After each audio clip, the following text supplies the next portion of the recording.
Because when I was a kid, I knew I was keeping Shabbos. I didn't get it. I didn't understand it. I didn't get what Tisha B'Av was. Everything just felt like some weird routine and ritual that was just vacant. And I think like an analogy that's often brought with chasidus is that it's like the light switch is turned on. You're in the same house, but instead of bumping into the table because you don't realize it's this gorgeous granite table and you think it's just this horrible, cruel item that keeps punching you in the stomach because you don't know where it is, or you keep knocking yourself into this wooden chair, turn on the lights, like, oh, that's a gorgeous wooden chair with like, carvings and things, and it's like, oh, that's an amazing granite table, that's a huge island, this is going to be great for cooking. When you understand what everything is meant to serve as, then you could utilize it and it could be so much more integrated. Welcome back to another episode of Inspiration for the Nation, and this is the first of many different kinds of episodes. So I'm a big podcast listener, consumer. I don't listen as much as I used to, but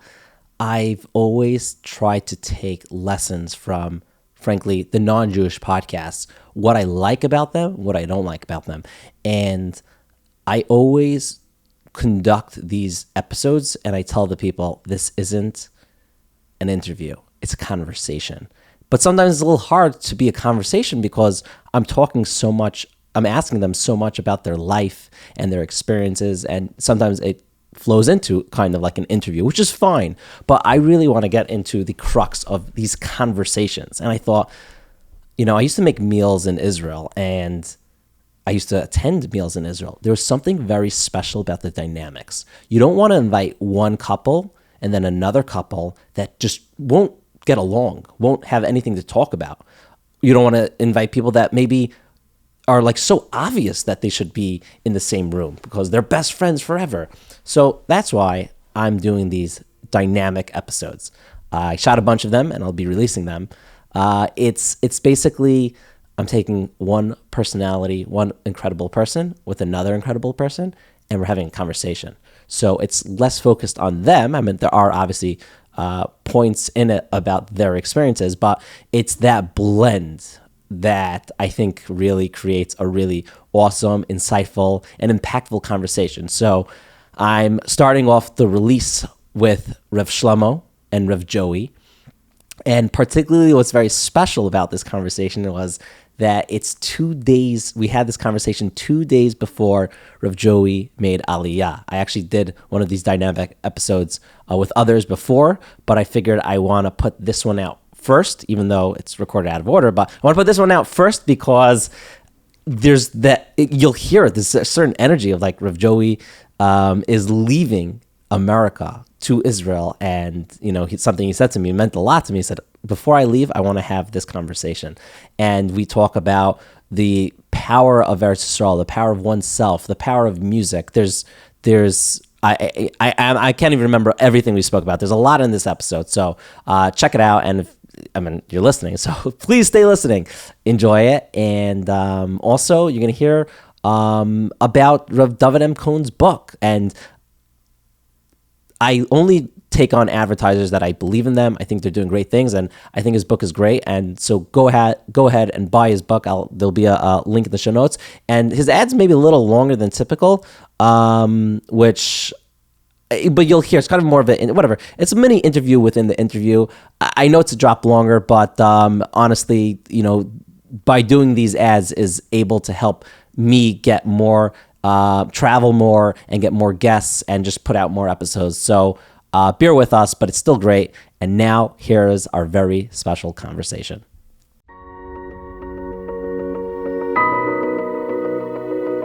We can all use some inspiration to help us overcome the obstacles we encounter in our lives. Get ready for thrilling conversations about struggle and triumph with those in pursuit of making a positive impact in this world.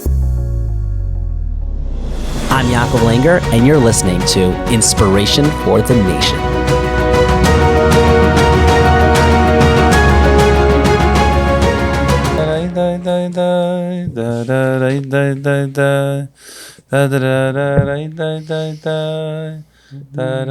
First off, thank you both of you for coming in. I know both of you have very busy days right now, so thank you. I know, Rav Joey, you're moving to Eretz Yisroel. You said Wednesday? It's Hashem, Wednesday night, yeah. What's that like? What's the feelings there?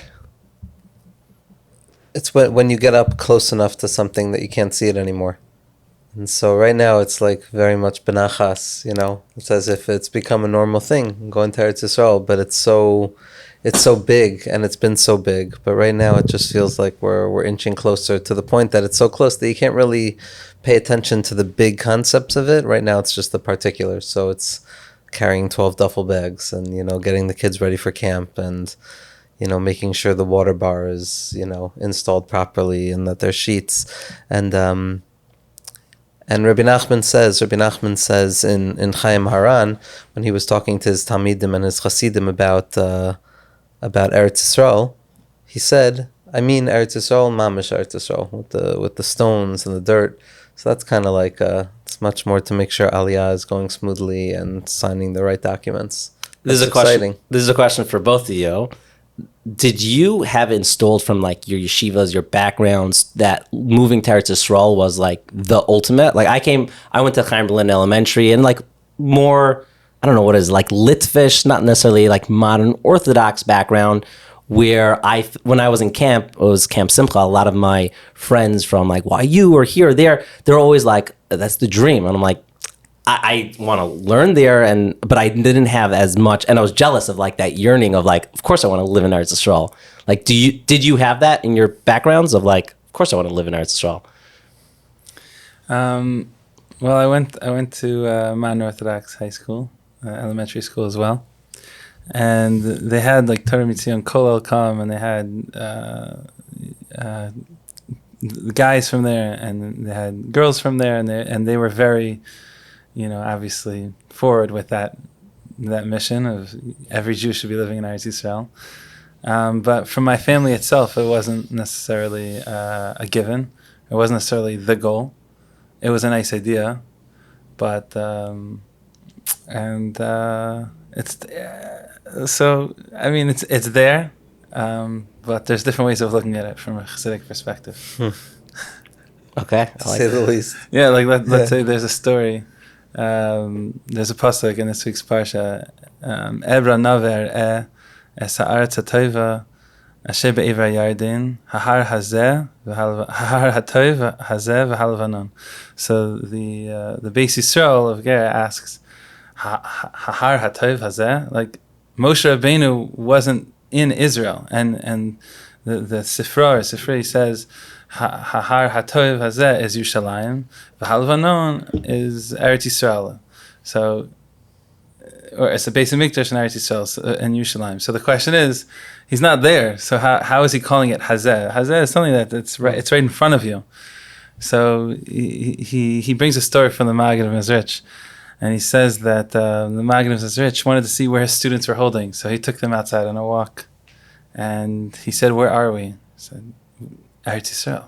I mean, obviously they're in Europe, but said Eretz Yisrael. And they went a little bit further, and further from the Beis Midrash, from the Makam Torah, and he asked them, "Where are we?" So one person says Beis Hamikdash, one person says Yerushalayim, one person says Eretz Yisrael. It's like, okay, good.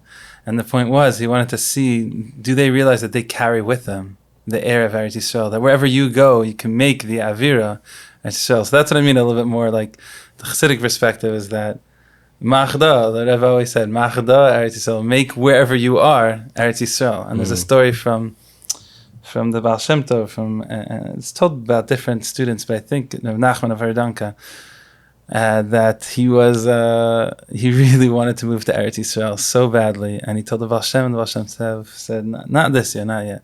Every year this was a recurring moment where they had together. He revealed how he really just can't wait any longer. So it got to a certain point that the Baal Shem Tov said, okay, but go to the mikveh first. He went to the mikveh, said dunk 3 times, he dunked 3 times, and he came back to the Baal Shem Tov, he said, I'm ready. And he said, well, what did you see? Every time you dunked, you saw something. He's like, oh, I did. Well, the first time I dunked, I was in Eretz Yisrael. The second time I dunked, I saw that I was in the Beis Hamikdash. The third time I dunked, I saw I was in the Kodesh HaKadoshim. And he said, no. Were the luchos there? He said, no. He said, they're mezhmish. So you could be in Eretz Yisrael, but the luchos could be elsewhere, and you could be not in Eretz Yisrael and the luchos are with you. So I think when you have a teacher and you have someone who's living on a higher consciousness, that's the consciousness of Eretz Yisrael. And wherever they are, it is Eretz Yisrael.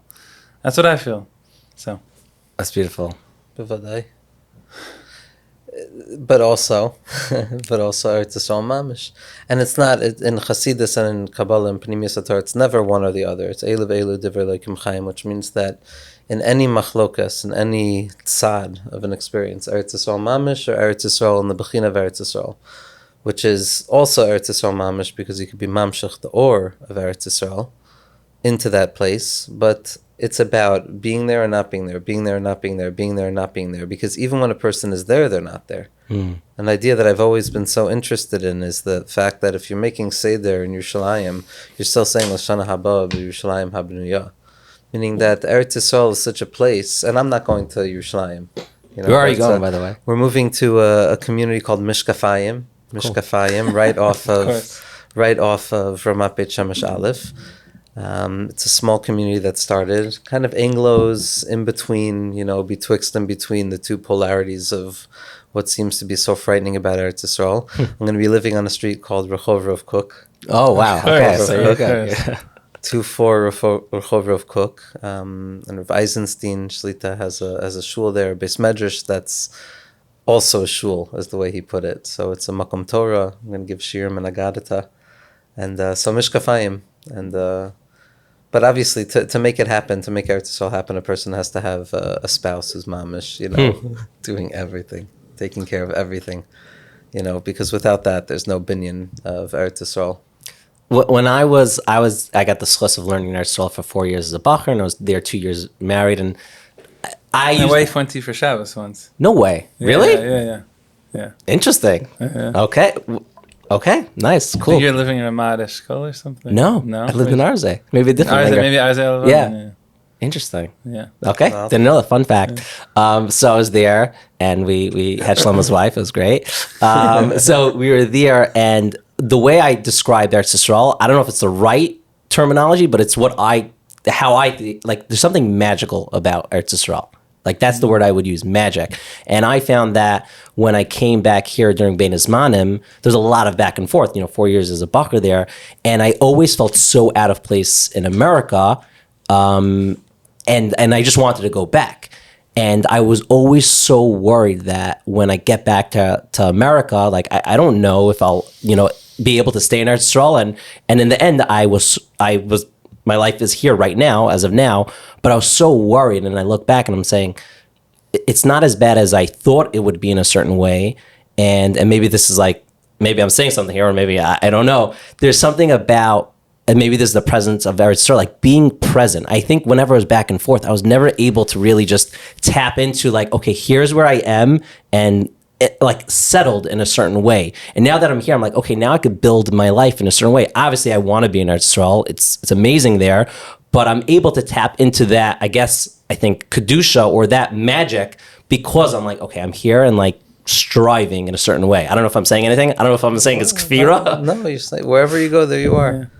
Once you've been there, you can. Once you've been there, and once a person, if you've been there and you want to go back, because it's about teshuka as much as it is Yiddishkeit, and everything is about desire and yearning as much as it is about having and being.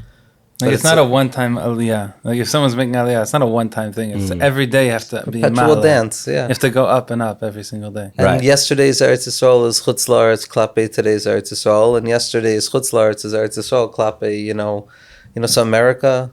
But even in Eretz Yisrael, you're still saying V'sechazena Ineinu because there's still not the Yerushalayim that we're speaking of. No, Adarabah. It's missing the luchos. You know what I mean? It's missing the luchos. But what you're saying is exactly. I mean, it's Rabbi Nachman says that Mishi Yish L'Lev Yisraeli Ein Shayach L'Makom Klal. So someone who has a Jewish heart, really, space is not something that's so real by them. But what you're describing is the magic. First off, I was looking because Rabbi Nachman says that Eretz Yisrael is an Eretz that is Noheg al Pines and not Teva. That's the difference between Eretz Yisrael and other places. One is magic and one is reality.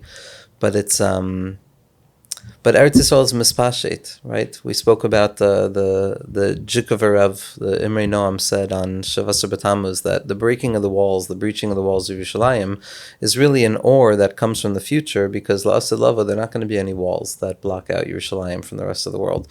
The whole world is going to become Yerushalayim, and Yerushalayim is going to become the whole world. So you're here, you're tasting the light of being present is the light of Yerushalayim. And if you're present here, then you're in Yerushalayim here. And a person could be in Yerushalayim and Kodesh HaKodashim, and they could have a Nefesh Bahala. They can be all over the place, and they're not in Yerushalayim, they're nowhere. So it's mamish not. Mitzius determines whether, Hashem determines whether it's shaykh, that it's a place that you're supposed to be. There's certain processes in Yiddishkeit also that were most nefesh to be there. But to back to the original question, it was never Mesiras Nefesh. It was we grew up in a world that was so safug with the or of Eretz Yisroel. The or of the... For me, it was a modern Orthodox world of what they referred to as their tshuka for Eretz Yisroel, this desire to be there. But Mamela, we grew up in Eretz Yisroel, saturated with a love for the land and sacrifice for it. There's a way to live wherever you are on the Eretz level, which is Ela Aretz Ashereka, that when Hashem is the one who's showing you what life is going to be for you, and you're open to seeing His ideas, then your life becomes an Eretz Yisrael, like a journey, like Avram Avinu's, that Lech Lecha me'artchem me'ladchem ve'savicha Ela Aretz Ashereka. When you're letting your life be a constant journey on your way to the land that Hashem will show you, to the moment that Hashem will show you, to the ideas, to the opportunities that Hashem will show you, then you feel like wherever you are, it's Eretz Yisrael. It's funny that you say that, because I that's for me one of my favorite psukim in the Torah, if I could have, but you're allowed. Okay. So maybe it's your pasuk. Maybe that's where you're rooted. Maybe it should be my question at the end. Like, what's your favorite pasuk in the Torah? But I love that idea, because at least for me, maybe I'll do like a whole episode about it once. But like for me in my life, like I kind of went on a certain journey and a path, and it was amazing. But at a certain point in my life, I was just unhappy with certain things, and Baruch Hashem, nothing happened. But I had the ability, and I had the schus of getting out of my comfort zone. And for me, it was in Eretz Yisrael, happened to be. But, you find so many people in life that they're so scared of just going out, and they get so used to where they are with their life. But it's kind of like a stira in life. Like that's not Eretz Yisrael. That's not Eretz Yisrael. That's not Eretz Yisrael. No, but it's interesting. Like the whole idea of life is to like go to the next stage, but you find I think everyone struggles with this in some way of like moving to the next chapter, and we're so scared of it. Terrifying. But why is that? Like, isn't this what we're meant for? Like to level up? So Tzadok HaKohen Meir Blin says, Kol haschalos kashos, all new beginnings are difficult, because Mamela, new beginning, is the death of a previous experience. So it's not a din in the beginning, it's more of a din in the fact that transition means I'm leaving the place that I've become comfortable in. Now, comfort is not simply something that human beings want. It's an essential need, right? It's in the hierarchy of needs to be comfortable in this world. Comfort of the mind, forget comfort of the body. That's more, pain is one thing, but the body can tolerate. But comfort of the mind, the person who's a nefesh bahala, a person who has a mind that's all over the place with bilbul and kind of anxieties running here and running there, a person can't be present. A person can't be present in this world. And so the avodah is to learn how to move from what was comfortable to what's uncomfortable. The previous stage, the stage we live in, right? Whatever a person has become comfortable with, whatever, clothing fits them at that moment, that is the comfort that we live with. It numbs us and it seduces us almost into a sense of stability that human beings want so desperately. When be'emes rokar atzalamayim, right? Hashem spreads out the ground upon the waters. Stability is we need emunah. So we have to go from what feels stable, what feels safe, to take that next step to enter into emunah. But that's hard. That's terrifying, because I'm leaving the known for the unknown. I'm leaving, I've numbed anxiety, and now I'm opening up anxiety of the unknown again. And it takes a mesiras nefesh. There's always going to be a moment of mesiras nefesh, of closing the eyes and jumping and moving to the next target in whatever stage of a person's life they're in. Whether it's a shift in a job, a shift in a relationship, a shift in a commitment, that there's always going to be, I am leaving what I know and I'm entering into the unknown. Entering into the unknown is fine. Emunah is the most comforting thing. But to make the choice to deliberately jump into that space again, it takes mesiras nefesh. But to know that Hameichem Tzadikavar, the next bracha is that Hashem is establishing every footstep that you make. It's divinely ordained. Yeah. That kind of, once you have that emunah, then that is the stabilizer. That Hashem's actually coordinating and orchestrating every movement for you. Amen. Halavai should be zeicha. But the knowledge of Hamechin Mitzadei Gavar, Hashem is setting up every step, doesn't negate the fact that a person's still going to be margish the Rokah Haaretz Alamayim. It just becomes more of a dance. Yeah. A Yid can never truly have 2 feet firmly implanted on the ground, because this world is not the Iker. This world is nothing. Right. So it's dancing. It's an... You two are obviously vastly different, but there are obviously... That's obvious. But there are obviously reasons that I think it's great to have both of you in the same room. But what would you each say, I guess, on a personal level, discussing, this transformation of someone going to the next level? I could be wrong. I don't think either of you grew up with as much chasidus in your life that you have now. Do you look back and say, like, what would have my life been if I wouldn't have gotten into the chasidus the way I got into it? I want to hear of Shlomo's answer, but what I will say is that there's not a step in my life that I take that's not without the music of Zusha. Not a step. Not a step, Bechlal. A person needs nigunim to take them to any level, to get out of bed in the morning, to turn the ignition in the car. You also need ideas. And your ideas inspire me. But so for me, I mean, Zusha, Shlomo, Zachariah, Zusha is mamish. That's the carpet. That's the shira, the nigunim for me. Yeah. I mean, it's obviously chasidus, but I think for me, chasidus opened up Torah. Right? It wasn't that it's only chasidus. It's chasidus was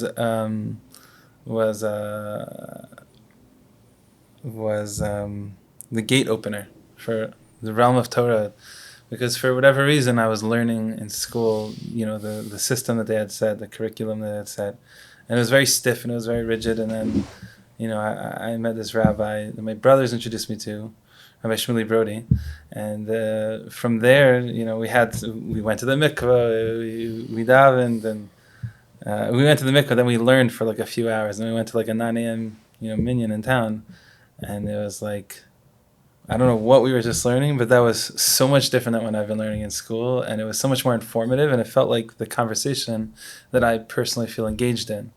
But no one offered that to me. So it was almost like holding Chassidus out of the curriculum was actually cruel and like not fair, because not everyone thinks the same. Not everyone thinks, in the modern Orthodox or the yeshivish mindset. Some people think differently.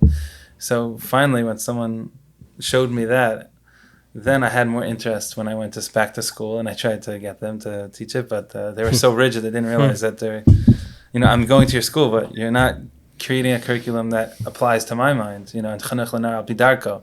Chanuch L'Dar Al Pi what you're comfortable teaching to kids, but what about what the kids need from you to teach them? So it was, that was challenging, but what was the question again? I guess how, getting chasidus in your life transformed your life, and then looking back and being like, whoa, that's where I was, and this is where I am now. Oh, yeah. So I think one of the most valuable things that the Baal Shem Tov brought back to Klal Yisrael was never something it wasn't, but kind of pronounced and articulated very clearly, is hashgacha prate pratius. Like, not just hashgacha pratis, that, it's hashgacha pratis that I found this parking spot, but the details of that hashgacha and how everything is hashgacha pratis, and that, like Rav Pinson says, that the more you are aware of hashgacha pratis, the more hashgacha pratis you get. I think it also comes from the Rambam, that you kind of draw upon yourself higher levels of hashgacha pratis, and I feel like that was like a big thing for me, that Chassidus brought and informs everything that's going on. Like Hineni, let's say, like Avram Avinu says by that Kedah, Hineni. And over the course of the Torah, we see that Moshe says Hineni. Everyone's saying Hineni when they're saying that they're here, they're present. So Rav Pinson once noted that Hineni is Rosh Tevos in English.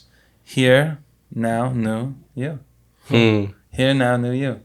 And you could take new in two ways. You could take new, like a new you. You could be a new you could be brought to the fourth if you let yourself, or it could be new, like the time is now. Let's go. And he meant the new, like the time is now. But when he was saying that the holiest person, the holiest place is here, the holiest time is now, and the holiest person is you. And when you live with that perspective, you feel empowered, and wherever you are, whether you're helping your wife change your daughter's diaper, or whether you're taking out the garbage, or whether you're davening in a forest because you're on a family trip and there's no minyan around.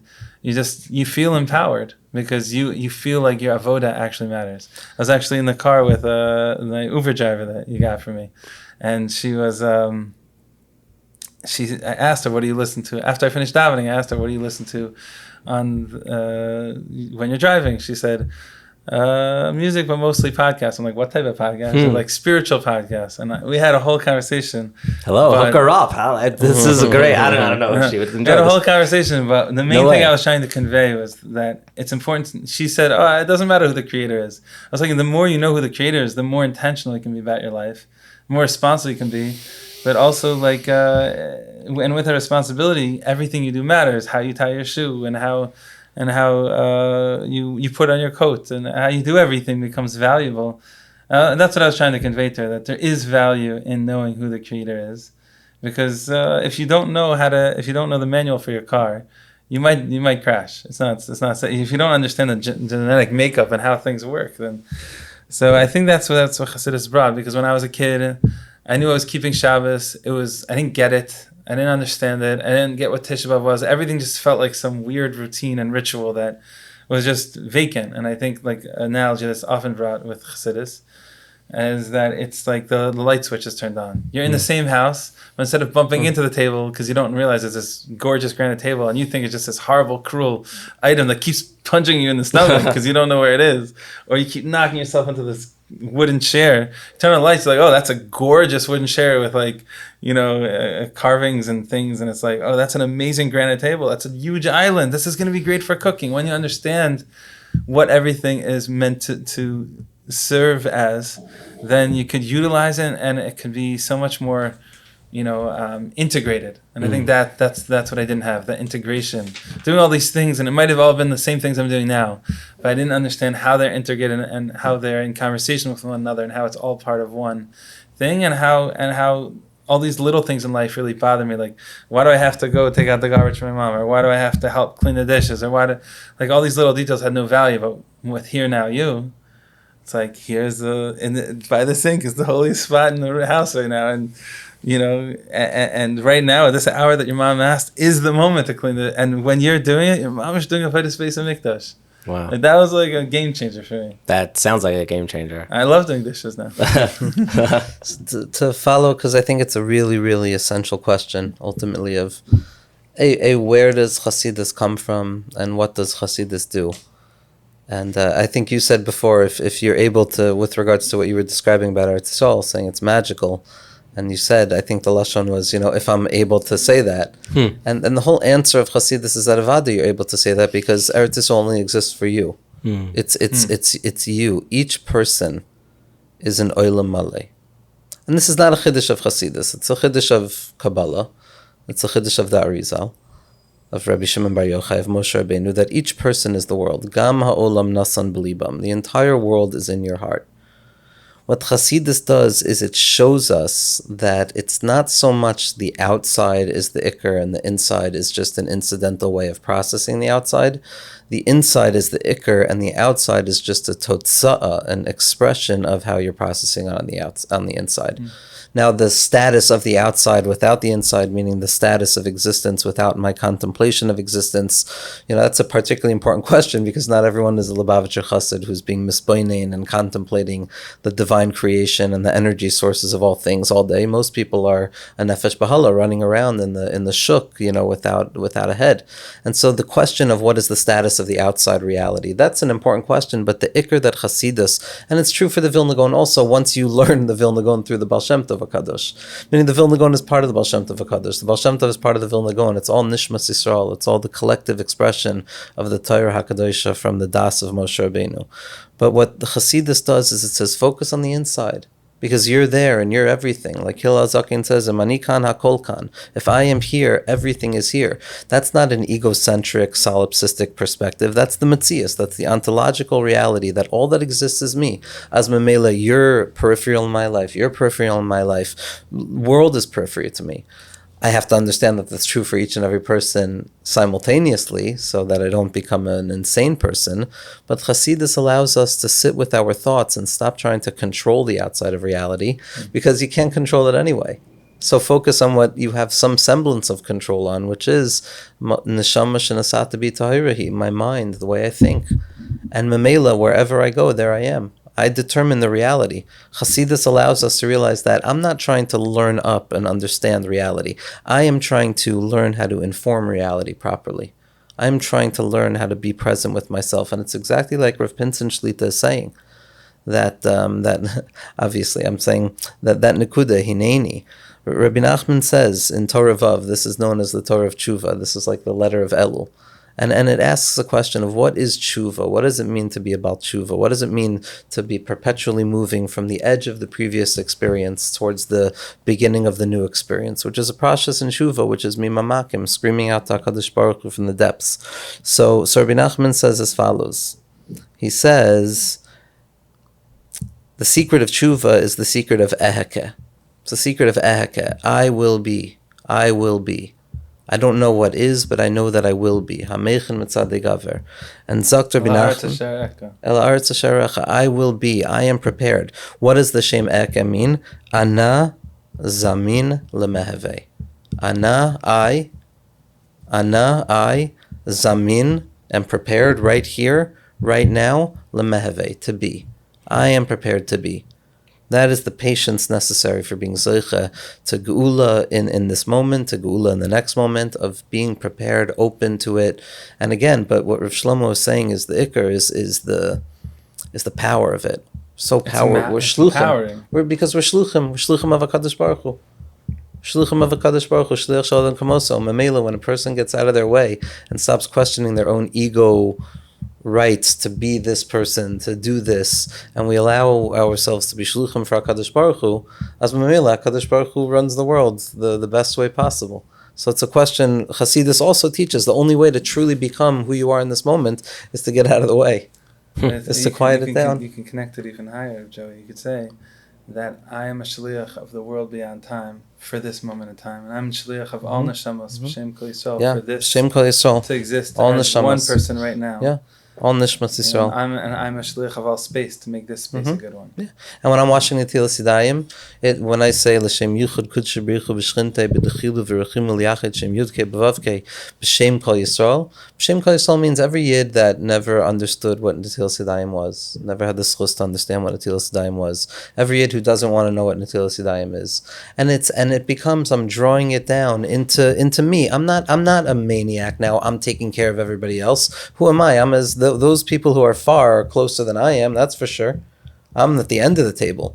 But the power is that within me is all of Nishmas Yisrael. We say, when I put on my tzitzis, we say, mitzvah tzitzis v'taryag mitzvahs hatuluyim ba. And the 613 mitzvahs that are contingent and dependent in tzitzis, where? Elama, every particular mitzvah is made of every other mitzvah as well, the same as every Jew is made up of every other Jew, which is what the Vitebsker says. Right? You save one chelek of Klal Yisrael, you're saving the entirety of Yisrael. That's not like a guzma. Hashem is not, advertising to go out and help Yidden. It's by helping other Yidden, I'm helping myself. By doing a favor for another Jew, I'm helping myself. Which means when I construct my bias, and I make it mekudash, I make it holy, then I'm actually building the Beis HaMikdash. When I fix myself, it means I'm fixing the world. Every moment. Yeah. Every moment. There's a nigun. So nigun was never an essential need for me. It was never an essential need. I grew up, with Grateful Dead, and so it was never, Yosef Karduner was mikvah. That was if you can't go to mikvah, you listen to Rav Yosef Karduner, and then being by Rav Weinberger, and you learn to understand that music is not simply something that goes along with Torah. Music is Torah, and Torah is really something that helps you get to music, but it was still never an essential need. Until really Zusha, and now it's been Mispashe, Levi, different chevra, but there's one nigun that for me, is been transformative on a spiritual level, and I think it's important to know just behind music, the music, the energy that's coming from Zusha, and the music that's coming from Zusha is so mechudash. Do you listen to Zusha? Yeah, I'll be honest. Before I interviewed him, I'm not a music guy. I really am not. Me neither. So, similar, like you're saying, I'm not like a freak. I enjoy music, but I wasn't such a music guy. I've been pounding, and we're not here to make you feel uncomfortable. I've been but I do want to talk. I want to talk more about Zusha. Since like legit. Like I became such a fan, and maybe it's to the creator part. Like after I got to know you, I'm like, I have to hear his music and Zach's music. Like, and I enjoy it so much because it comes back to what you're saying. I think what Zusha's music does is it shows us that we're all part of the nigun, meaning it's a singer who's leading a nigun. A nigun is a collective experience. But you need the Balei Tefillah to start the nigun. And then when you listen enough, you realize that this is my music just as much as it's their music.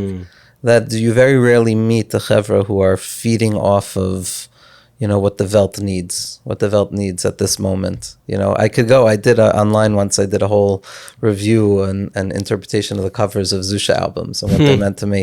But mamish, most of them are related to the world. It's much bigger than, so the music, when you listen, when you tap into the koyach of nigun, then you're tapping into the koyach of the menagin within yourself. And I don't think there's ever been music that does that quite like Zusha. Shlomo, is that intentional? Is it? It's intentional because I'm a listener and that's how I understand it. For you, that's how it goes. But I'm curious, like, is he mamish, like having that kavana? Is that the avodah? Like, what do you think when you're creating it? I think you wrote a song recently about this. Irene. Yeah, I know. Yeah, the intention is to be a chariot. It's to be a chariot and to be a throne for Hashem to sing through me. So whatever needs to be sung, whatever needs to be awakened, should be, when someone's listening, I should be a conduit for that. So yeah, there's definitely times where there's stronger focus on one point than the other, but on one nakuda, let's say, there's definitely a very strong period of time where it was awakening other people to sing. And then maybe at another point it was awakening other people to be heartfelt and to be wholesome. Maybe another point it was awakening other people to do tshuva. Maybe at another point it was awakening other people just to be themselves and to be present. So I don't know if it's ever one intention. It's like Rav Vincent says about the Arizal, that the kavanas we have are only for one. Like one kavanas we have for one for one day. Like the Arizal's kavana of shachris is like for one shachris. Right. Every time he had a different kavana. So people are obsessed with like this one kavana the Arizal, but this concept applied to every moment in one's life. That's also true, and you can touch it up and whatever. But the point is that our kavanas are changing. Because hopefully we're going in new places. Asher Eka, Hashem's showing us new places, and we're going to be a new person. So as I'm becoming and maturing and growing, and as Zach's growing and evolving, and as we're evolving together as a team, as a unit, as shutafim, there's definitely a development of the kavana as well, and the kivun, and hopefully it's more and more inclusive. That's the goal. I love that. Okay, we'll be right back to this week's episode, but I am here with Rabbi David M. Cohn, someone who I got to interview already on MPP, and you're here because you have another book called Together Again, and just let me explain to the audience who you are. Well, this is my intro into you. You gave me your book, and I read it on Yom Kippur, actually. Not during Yom Kippur, it was throughout Dav, and I was blown away. I was fat. It was amazing. What was the name of your first book again? I don't remember the name of it. We're almost there. Living with patience, perseverance, and purpose. Yeah, it was great. So I highly recommend people to go buy that. But we're here today to talk about Together Again. And before we get into that, let me just explain. We got to do the whole thing. Together Again, reimagining the relationships that anchor our lives. Love it. I love it. Okay, so you're a man of many hats. You're a rabbi, you're a therapist, you're a coach, you're an incredible speaker. And tell us why you wrote Together Again. So it's interesting. After I wrote my first book, I kind of swore to myself that I would never write another one. It's kind of like when a woman, l'havdil, after a woman gives birth, right? So she often has to bring a korban because she kind of also says things in the throes of the birth, of the pangs of the pain. My wife's a midwife, actually, so I know very well from this professionally and personally, of course. So obviously, when you do something very painful, you're not always wanting to do it again. And writing a book is a very arduous, complex process, and I really didn't have thoughts of writing another book. During COVID-19, when we were kind of shut off from the world and we were all kind of basically secluded in our homes, so I really began to, frankly, miss a lot of people that I was very close with. I'm a very social person. I'm a very out there person. And my work is very much built on building relationships and going to events. And I really just started to feel kind of like sad and lonely and sanguine. And I began to kind of just put my pen to paper or my fingers on the keyboard and start to reflect and think a little bit about kind of things I missed and people that were so essential and crucial in my development in my life. And as I began to write a little bit more, I began to realize that there was a lot to flush out, there was a lot to say. And then I began to think that if this was helpful and therapeutic to me, that presumably it may help a lot of other people as well, processing kind of the loss that we went through in COVID. Of course, the practical loss, people who unfortunately passed away, but even people that are still here with us, but we lost crucial time with them. And kind of coming out of the pandemic, it shouldn't just be business as usual. And like, okay, like we just had a hiatus and now it's like business as usual. The truth is in so many realms of life, things have changed. So many people now work from home. So many people have different perspectives on the things they value. And I think one of the most crucial aspects and valuable things that any of us have is the people around us, the people close to us. Our relationships. Friends, family, spouses, relationship vis-a-vis ourselves. And as I began to really dig deeper into this, I saw there was what to share. And I kind of committed myself to a second project to really kind of flush out and articulate how we can reimagine and how we can deepen the relationships with critical people around us coming out of the pandemic, that it's brand new, it's fresh. If maybe things weren't idyllic until then, that maybe we can kind of just bring things to what we call a hecher madrega, a higher level, a whole new process. So that's really my dream, and that's my ambition, that people should read the book, that people should study the book, and that people should use it as impetus to grow in their interpersonal relationships with those who are around them. I love that. And anyone who wants to buy the book, in the show notes, there will be a link, or they could go to their local Svarim store, or you could get it on Amazon, or on your website, rabbidavidmcohn.com. Yeah, we're actually revamping the website as we speak, so it's exciting as well to get ready for this. And I say more than just the book. I say anyone who wants inspiration for the nation should check you out, should try to get you speaking in their shuls. If they need some coaching, I highly recommend that they use you. You're great. And I didn't finish the book yet, but so far I am absolutely loving it. So thank you. Thank you so much, and keep up the amazing work that you're doing. I'm a big fan of the podcast. Thank you. I gained a tremendous amount. I'm a fan of your podcast. It's a win-win relationship. Nice. We very much are big fans of each other. You know that I often text you, give you feedback. Yes, you do, and I appreciate it. Thank you. It's really great. Keep up the great work. Thank really. you. And now back to this week's episode. How would you each of you touch up like what music is, or like what it brings to the world? It could be. We go very deep, or we could be less deep, but it's such I don't know. There's something about music, and maybe because I'm not musically talented at all, like the opposite. I'm like negative for creating music, but it's very interesting to see what music is and what the role it plays in this world. Like there's certain things that are in this world, like that I could like.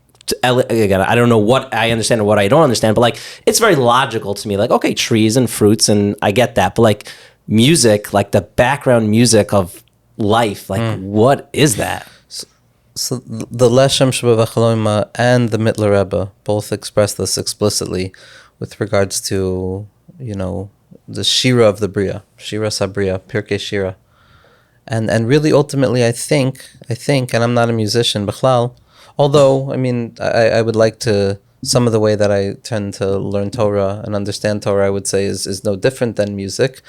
That music is translation. It's a translation of reality, meaning the world is music. HaKadosh Baruch Hu breathed the world into existence, spoke the world into existence. How do you speak and breathe at the same time? It's generally going to be when you're in a nigun, when you're singing, where there's an interplay between silence and fullness and ascent and descent.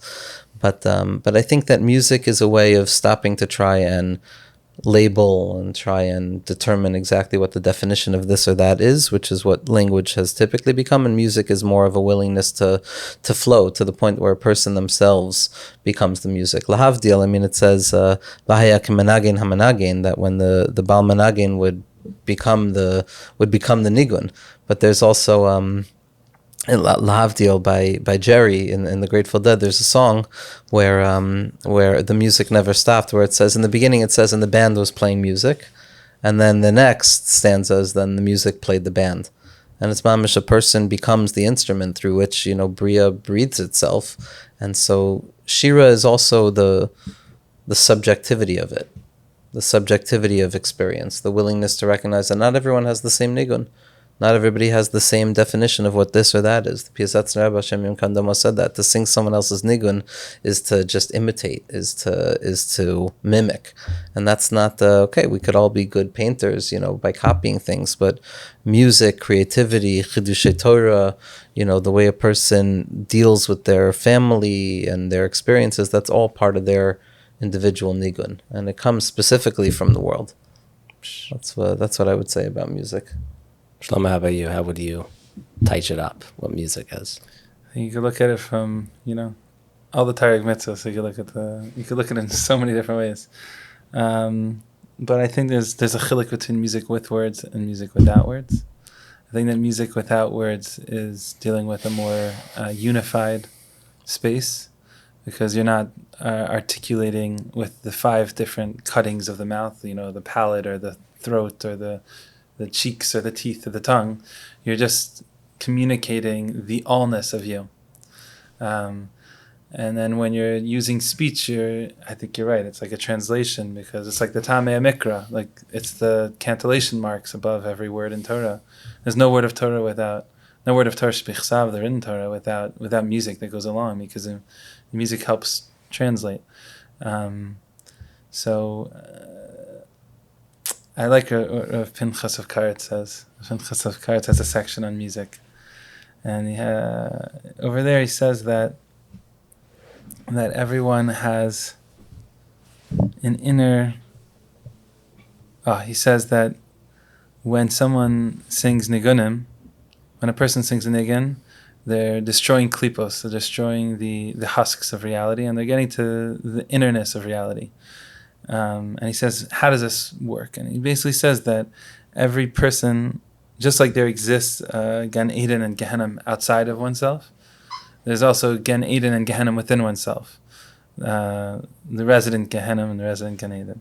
So within oneself, the Gan Eden within a person is their lungs, and that when you're breathing a nigun to life, when you're singing a nigun, you're actually drawing from within your Gan Eden, and you're kind of filling the atmosphere around you, the room around you, with your inner Gan Eden. And so when a bunch of people are singing nigunim, Pinchas Vakar says it does even more destruction to the husks of reality, brings out the innerness of reality. So I think Nagina is a way of bringing the allness that doesn't make its way into all the particularities of your life all the time. Because when you're cleaning dishes, or when you're learning a sugya, or when you're communicating with a friend, or having an important conversation with your wife, or helping your daughter with something, all of these things are just one expression of you. But when you're singing a nigun that has no words, you're actually allowing that allness of you to have a moment to shine and to cleanse and to detoxify the reality from the details that get us stuck, and to be able to delve back into the fullness of my neshama. And that's kol ha-neshama ta'alalka, hallelujah, is a culmination of Tehillim, because that's what David HaMelech is trying to get at. He's trying to bring out the allness of the neshama. Kol neshima, al kol neshima neshima, on each and every breath I want to praise Hashem. And I think another way of looking at it is that inside of us is that what you're doing when you're singing a nigun, to put it in different words, I guess this would be the way that I saw it many years ago, is that you're actually filling the outer space with your inner space. That every single person who's singing a nigun, what you're doing is, the more people are singing, is the more you're breathing out into the world everyone's old self, but it's also allowing ourselves to understand ourselves, because you're breathing. Whenever you're breathing out, it's what you were a moment ago. So when you can see yourself outside of yourself, you can kind of like be able to realize you're someone new. And when you can kind of fill the room with space that's that was moments before, seconds before, within everyone, that was the air that was vivifying you, that now you're filling the room with that. It kind of just brings out the panemius of people. It brings out the innerness. And I also think that nigun, the shorish of nigun, is Gan Eden. And so I think that what's happening when you sing Nigunim is you bring back the magic of Gan Eden into the present moment and with the present Chevra. That's what it comes down to ultimately, to draw down the air of Gan Eden into one's life. It's all the same question. It's what's the koyach of the Baal Shem Tov. The Baal Shem Tov taught there's no Torah without Nigun and no Nigun without Torah. It's about how do I make this moment everything that it needs to be, everything that it can be. Because it's medicinal. It's the only way. How else is a person going to function? The moment a person allows themselves to go two moments, sometimes it's too much. So Mamela, it's both the medicine and it's the goal. It's the tachlis, right? You're going to get there either way. All a person has is one moment. Working with clients, in recovery for the past 9 years in St. Louis, the truest thing in the world is that it's one day at a time, one moment at a time, BMS. These are just constructs of time. And in truth, I always say this is both the prescription, because sometimes there's situations in one's life where it's too difficult to do things for more than one moment at a time. It's too overwhelming. But then when you push on through on that journey and push on to the other side, you come to realize that, oh my goodness, the goal itself is to live life one moment at a time. And the effort and the goal are ultimately part and parcel of the same thing. That's Soif Masav Machshavat Chila, the work down here. And the rationalizations and the ways that spirituality allows us to make this world, right? To take microphones and to talk Torah together, to make this world, this physical world, a holy place. It seems like we're fighting to get to a goal, but that is the goal. The goal is to be mevayer. The goal is to clarify reality moment by moment. Frame by frame. Frame by frame. Feeling by feeling. Every moment that a Jew overcomes the tendency to get angry, every moment that a person pauses for a second, for a split second, to be mitmoded and realize that anazam in the meheve, I am prepared to be right now, Hashem is here. That moment is kulo kedai, the entirety of existence is kedai. And a person can say, like Rabbi Nachman taught us to say, chidush kamoni lo haya be'olam. There's never been quite a novelty quite like me. In all of existence, nobody has ever done what I've just done. Brought HaKadosh Baruch Hu down right here, right now. Right here, right now. And then a person, stops questioning whether I'm winning or losing, because I'm mamish, it's only winning. It's only just weiter. Up, another moment. And there's nothing more frightening than missing out on the moment. There's no chait, there's no chisaron, there's no greater, missed opportunity than right now. In whatever state a person is in. Rav Avram Tzvi Kluger says that when the Shem Havaya is Yud Kei Vav Kei. So he says, Rova Oisius, this comes from the Tanya, is Hoive, Hey Vav Hey, the 3 out of 4 of the letters. So it's something about the present moment, Hoive, is present. But what's the Yud? The Yud is a Yid. Mm-hmm. When a Yid is in the Hoive, he's Miyachad Shem Hashem. And when you're in your present moment, you're really there, that's how you Miyachad Shem Shemayim. That's Miyachad Hashem. It doesn't mean getting rid of the chaos of the present moment. It means embracing whatever it is that's going on in a person's life, and to say, I am here right now, Rabbanu Shloim, to deal with whatever the situation is. If it's traffic, it's traffic. If it's a kid who's sick, it's a kid who's sick. If it's learning Torah, it's Torah. If it's the lowest of the low or the highest of the high, it's not Mishana. It's like someone asked of Shlomo Karbach, how do you know who to inspire, and when?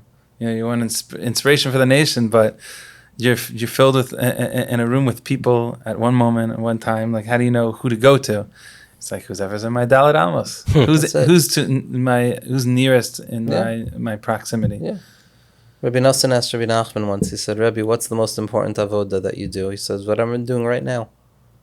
And it's not, who's just to make a pitch. Benji Epstein, and I know this book, the book Living in the Presence. I'm telling you, awesome. Sometimes in St. Louis, the biggest excitement I would get is people would come over and be like, I heard you're friends with Benji Epstein. I was like, yeah, Taka. But that book is a really, really, really good introduction. By the way, Benji Epstein is Rosh Tevo's B. Yeah, exactly. His mamish, his avoda, that book is mamish. It's a manual as to how to actually do this. Because it's also the only way. Every other issue, meaning it's as if we have another option. There's no other option. It's too overwhelming the other way. I can't pull over anymore, I can't, I love that. And I'll put his book in the show notes so people can buy it if they haven't yet. I want to end off with a question that I've been asking people since I've started Inspiration for the Nation. And I've gotten to interview before, but I didn't get to ask you this question. So I want to ask on this episode. Is there a story or a Maisa or an experience in your life or something that you've heard that gives you chizek, that inspires you? This is a question for both of you. With us, were we involved? Meaning You're not looking for a Baal Shem Tov myself. It could be. If you don't have one with you, it could be. Well, I have a, it's heavy, but I have it's a small, it'll be short, and it'll be a Baal Shem Tov Maisa. Sure. But I was in Atlanta for a Shabbos, and I had given a shiur on, who knows, seeing, with the eyes of Shabbos and recognizing everything is here right now, everything we've been talking about. And, I'm good at it. I've gotten, I could bring the sources. I don't want this to end. I know when to say this source or that source, But a woman came over to me afterwards and pulled me to the side. And her question was, and this happens from time to time, the amount of suffering that Yidden carry is shelo yu'man, but be'ezras Hashem, tzarchei amcha merubim, and HaKadosh Baruch Hu should help everybody and everything. But this woman came over and said, okay, very nice shiur, thank you so much. And at this point, you become really small. And she says, I want to know what the Torah says about the connection to the soul of a loved one who's passed away. And just summarizing the situation in my mind, this is a younger woman, and turns out she had lost her husband suddenly, 8 children. And she said, what does the Torah say about, the connection that the living have to the souls of the dead?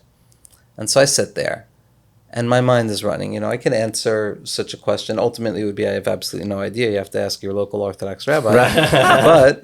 But in that moment, I felt chutzpahdik enough to say, I said, whatever it is in the world that could possibly offer you even the slightest amount of comfort is exactly what the Torah says about it. Whatever your greatest imagination, whatever the greatest, most valuable way of looking at this scenario is exactly what the Torah says. And I felt something afterwards. I didn't know if it was the right thing to say. And then I saw a Maisa from the Baal Shem Tov HaKadosh, and it's mamish my favorite Maisa. This was before the Baal Shem Tov was the Baal Shem Tov. The Baal Shem Tov was always the Baal Shem Tov. He was a medicine man who was hidden. He was just the latest in a grand history of secret tzaddikim. But the Baal Shem Tov was like, all right, chavra, we can't, we have to share this. And so the Baal Shem Tov, before he revealed himself, there was an old woman who was very ill. And the Baal Shem Tov HaKadosh came in with his students, or prospective students, and this woman said, Baal Shem Tov, I know who you are. Tell me that I'm going to have a recovery. And the Baal Shem Tov sits there and davens, and he says, I daven that HaKadosh Baruch Hu should send you a recovery. And she says, Baal Shem Tov, I know who you are. Tell me I'm going to have a recovery. Promise to me that I'm going to have a recovery. And he says, okay, I promise to you, you're going to have a recovery. You're going to have a recovery. And a few weeks after, 2 weeks after, this woman passes away. And the students come to the Baal Shem Tov and they say, this is not good PR. This is not how we're going to, make a program. And the Baal Shem Tov looked at them and he said, do you think that there is anything that I'm afraid of losing in this world, up to and including my Olam Haba, at the expense of making a Jewish woman feel better for even a moment? And Mamela, that's the secret of chasidus, that's the secret of, everything, to just make it easier. B'mei menucha sina haleni, b'mei menucha sina haleni. That's menucha shlema. It's that story and mincha and Shabbos, which is just that it's about menucha. Menuchas emes sha'atarot seba. That Yiddishkeit is about Hashem saying, Chevra, I get it. Let's learn how to be calm together. Let's learn how to, get through this menuchas nefesh. So those are the stories that I'm walking with these days. Wow, that is very powerful. So not such an easy act to follow. Well, I would say, ideally I'm trying to live with whatever I just learned and trying to integrate that.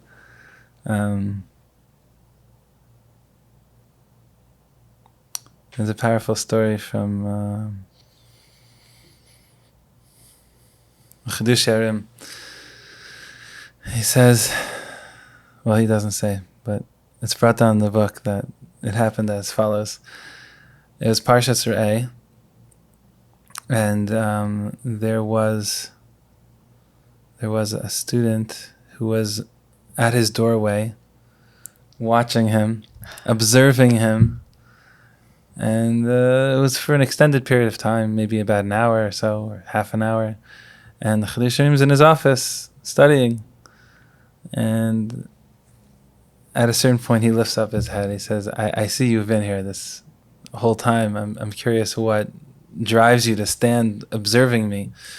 And he says, I just saw the Lchaim HaKadosh says tremendous things about looking at the face of a tzaddik, looking at the face of a righteous person, the countenance, it sends blessings your way, etc., etc. And all these other sources and everything. And I was just like, I live near the Chidush Harim. I'm going to go to his office. I know where he learns. I know his address. And I'm going to just continue looking and just watching him. He said, if only you would understand that the most important face of a tzaddik that you have to look into is your own. Meaning the most important tzaddik you should be observing is deep within yourself. Find your tzaddik. It will bring even more blessings than I can bring you. And I think that that's really powerful because let's say someone gets into chasidus, let's say someone gets into learning all this stuff, there is an obsession with the other, the one outside of you who's doing it all right, and in acceptance of self and the level that you're at. And I think that I was at that for a long time, and I still am oftentimes. And it's probably one of the biggest klipas is say, look at this tzaddik, he's doing it all right. And then I think about myself, I'm like, mamish, all wrong. And Rav Finson writes in his book on the Emek HaMelech, and he said a few times something really powerful, which is that a true tzaddik is someone who makes you feel like a tzaddik, or that you can be a tzaddik, who empowers you to be your tzaddik. I think that's what the Chidush Harim was saying, is like, you could focus on tzaddikim all day, and you could learn their ma'ases all day, and learn their teachings all day. But a true tzaddik, the teachings that they're writing are really meant to bring it out of you, to juice all those koiches, all those stories out of you too. Like if Judah says, we're all living in a Baal Shem Tov ma'aseh, but are you looking at it that way? Do we see our life as divinely orchestrated? And so that's something that's really been empowering me, which is to be inspired enough by a tzaddik to then be able to find what I seek in them within myself and to bring it out, to dig it out, to raise it up and to be it, to live it. Because otherwise it's idolatry. You're worshiping someone else's being, and that's idol worship. That's not chasidus, it's not Torah. So I think it's a very powerful message, is to bring out that unknown image within you that never existed before, the ekiyah. Mm-hmm. And that's really the kavanah that Pinson says after the mikvah, is that there's three shemos that Rizal says you're engaging with, you're encountering when you're in the mikvah. There's the floor of the mikvah, Shem Adnus, that has its own connotations. We're not going there now. And then the Shem Havaya, which is surrounding you on the walls. But he says the Shem Ekya is the ceiling of the mikvah. And the Rogachover says that the tahara of the mikvah that you leave with stays on you until you become tameh. So meaning it's continually purifying you. So the Shem Ekya, the water of the top of the mikvah, is a shame that never leaves you until the next time you stop being Ekya, you stop existing, you stop being prepared to exist, which is Tumah. Tumah is that I'm not prepared to exist right now, I'm letting go. So I think that that's really powerful, because Ekya is that before I went to the mikvah, I was the person that I was ashamed of. When I walk out of the mikvah, I'm going to be a person I've never been, who empowers me. So I give us a bracha that this story shouldn't just inspire me, but it should inspire anyone listening, that the most powerful you is the one that you bring to existence now, is the ekya, the ehya that you want to be now. Who do you want to be? And that question of what does the inner tzaddik, what is a tzaddik within me? How do I picture myself as a tzaddik? Spending time on that is really, really blessing giving. It gives you a lot of blessings. It really empowers, and it's a good kavanah, because it's what we need. Amen. Gewalt. Everything Rav Shlomo says is Islami, so. But there's also there's and this is not for now, most certainly not for now, but his kashrus to tzaddikim, connectivity to tzaddikim is a vada ultimately to reveal the tzaddik within the self. There's the tzaddiko shel olam, which is HaKadosh Baruch Hu. There's the tzaddik yisod olam, which is the tzaddik. And then there's the amich kulam tzaddikim, tzaddik who is in each and every one of us. And Rabbi Nachman says, mufurish, that the tzaddik, the tzaddikim in our lives, the tzaddikim that a person merits to know, they're shadchanim. They're shadchanim. The only kedusha. It's never about a person. It's never about a person. To make it about a person is to, God forbid, go beyond the lines.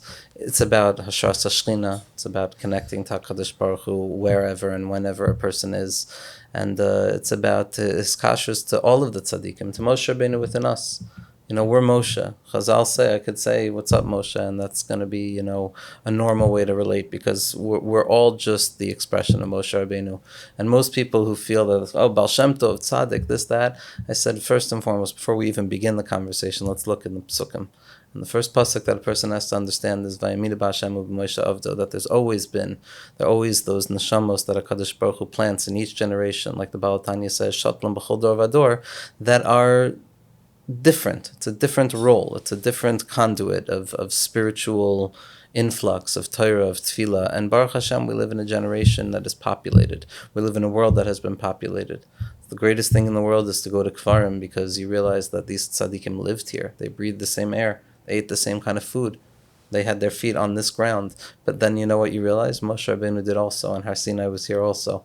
And Matan Torah happened. And then when you start thinking about Matan Torah, it's still happening. So Mamela, so the tzaddikim should always help us be makasher to ourselves, to be makasher to HaKadosh Baruch Hu, and chevra gathering together, exactly like Rav Shlomo says. It should end with the bracha of a kohen, but that everybody should just, chasidus is not about learning the Baal Shem Tov HaKadosh. Chasidus is about knowing that the Baal Shem Tov HaKadosh existed and being okay with that, and then, just learning how to move inwards, daven. Each word is a world, each letter is a world, each mitzvah is a world, each smile, each drive, it's oilamos ad ein sof, mamish. And to value your avoda, like we put on a pedestal all the avodas of the Shach and Rav Chaim, and to see that, if their tefillah matters, that also means my tefillah matters. Exactly. And if their limit of Torah matters, then my limit of Torah matters. And that's the most purifying thing. That's what one walks out of the mikveh with, is the potential self that you're capable of being. So I think that's really powerful. Yeah. And it's not just the potential self that's the one that's learning and that's davening. It's also the self of the refinement in interpersonal and intrapersonal relationships. Right. The one doing the dishes. The one doing the dishes, the one who's who's not getting in the way of raising their child to be themselves. More hashgacha pratis, more hashgacha pratis every moment. Okay, gewalt. Thank you so much. Thank you. Thank you so much for listening to this very special episode. And I could not do this if it wasn't for the people who this podcast is in memory of. It's in memory of Shimon David ben Yaakov Shlomo and Miriam Sarah bas Yaakov Moshe. The neshama have Aliyah, and really, really thank you to our sponsor there. And if you didn't yet, go and order Rabbi David M. Cohen's book. Please do. It's great. It's insightful. It's helpful. I don't say it's funny. It's great. It's all around great. So go ahead, check it out. And get ready for more of these dynamic episodes. Which two people do you want me to bring together to have one of these dynamic episodes with? I have a few more coming along, and we're going to be recording a lot more. So get ahead and check that out. And if you haven't yet rated us 5 stars on Apple Podcasts or Spotify, I don't know why, but it helps us. Maybe it gets more people to listen. Please do. There's always different episodes that people love. And the more you do that, the more you help me out. And I try to always make all this content free for you forever. So it's the least that you could do. I don't know. I hate cornering you into do that. So if you don't want to, then don't do it. And if you like us and watch us on YouTube, please subscribe and leave a comment. Hit a like. Hit the thumbs up. Either way, keep on being an inspiration for the nation. I hate that. That's not going to be the catchphrase. But have a Lchaim. Living Lchaim.